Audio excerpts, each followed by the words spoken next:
Bonjour, quelques citations pour démarrer cette vidéo. Jean de La Fontaine, la méfiance est mère de sûreté. Léoto, la méfiance est toujours pour moi une des formes de l'intelligence. La confiance, une des formes de bêtise.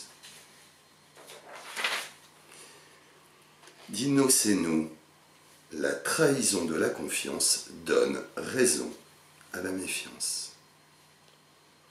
Ou encore, Hassan Mazzouz, confiance sans méfiance à la traîtrise et festin. Si on en restait là, évidemment, la méfiance s'imposerait à nous. Et du reste, cette vidéo est centrée sur ce sujet. La méfiance, une chance, point d'interrogation. Nous n'en resterons pas là. Écoutons à l'inverse François de La Rochefoucauld. Notre méfiance justifie la tromperie d'autrui. Ou encore George Sand. Le véritable amour ne connaît ni le soupçon ni la méfiance. Ou pour Geneviève Grousson, bien souvent, la méfiance est le reflet de l'ignorance. Mais on pourrait citer de nombreux autres auteurs, Stoïciou, Desbien, Brie, la méfiance est la sagesse des faibles.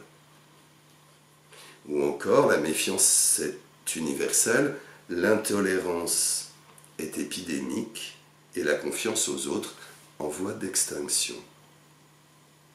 Ou enfin, la méfiance à l'égard des autres est à proportion de l'illusion que nous nous faisons de notre importance.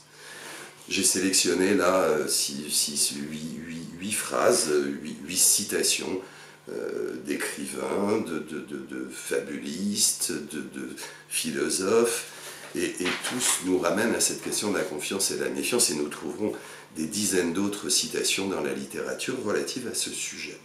Alors, revenons à notre propos. La méfiance, est-ce que c'est une chance ? En tout cas, c'est une question évidemment que nous sommes nombreux et nombreuses à nous poser. Alors, si la confiance, c'est se fier, donner sa foi à autrui, si du côté de la méfiance, il y a la dimension du doute et de l'attente, je suis méfiant, je vais bien voir à qui j'ai affaire ou à quoi, on peut aller au-delà de ça avec la défiance, qui est une revendication de distance, avec une dimension critique. Une fois posés ces termes-là, sur la confiance et la méfiance, la défiance éventuellement, on va se dire plusieurs choses. D'abord que la défiance vis-à-vis des hommes, vis-à-vis des institutions, l'État ou tel groupe social, si la défiance est le produit de l'expérience, elle opère évidemment par catégorisation et par généralisation.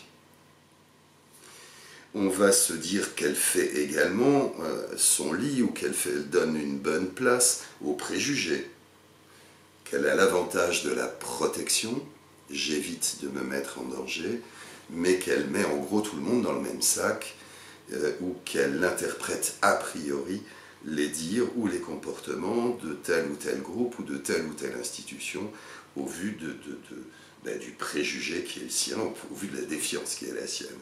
Si la méfiance est normale, elle correspond à un besoin fondamental de l'être humain qui est le besoin de sécurité. Si la méfiance est normale, c'est la confiance par contre qui est au cœur du lien et du lien social, des relations. Il y a de grandes interrogations aujourd'hui sur la perte de confiance dans les institutions, par exemple.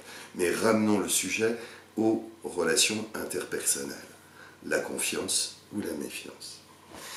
Troisième point,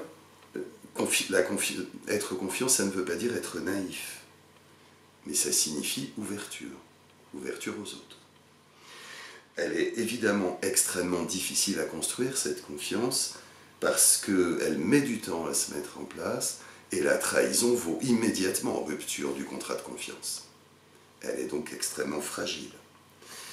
Quant à la méfiance, elle est elle pose plusieurs problèmes. Elle est le produit, et elle produit des prophéties autoréalisatrices. C'est parce que je suis méfiant de l'autre que j'ai un comportement de distance, qu'à l'inverse, lui, de son côté, va également être distant. Elle produit des relations qui sont basées sur la méfiance réciproque. Et puis cette méfiance, elle peut être généralisée à autrui, à toute personne, à toute situation, à toute prise de risque. Auquel cas, évidemment, il est difficile d'établir du lien, et puis c'est la suspicion qui domine et qui quelquefois ronge, et la jalousie fait là aussi son lit, évidemment, de cette méfiance. Deux autres points pour terminer.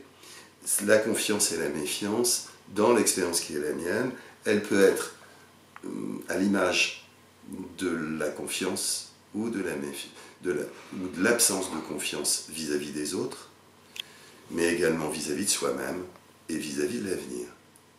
Les choses vont véritablement et bien souvent de pair. Je n'ai pas confiance dans l'autre, mais en réalité je n'ai pas confiance en moi et j'ai peu de confiance dans l'avenir. Réapprendre à faire confiance, c'est sur ce point-là que je conclus, mais très brièvement, quitte à y revenir plus tard. Et ben, c'est du côté de trouver un équilibre entre confiance et méfiance, une confiance qui ne soit pas aveugle, une méfiance qui ne soit pas systématique. C'est la politique des petits pas, c'est l'idée de porte ouverte, des recadrages dans ce domaine, un travail sur l'estime de soi. Je me propose peut-être de faire une future vidéo sur cette idée, réapprendre à faire confiance, et je développerai ces différents points à cette occasion.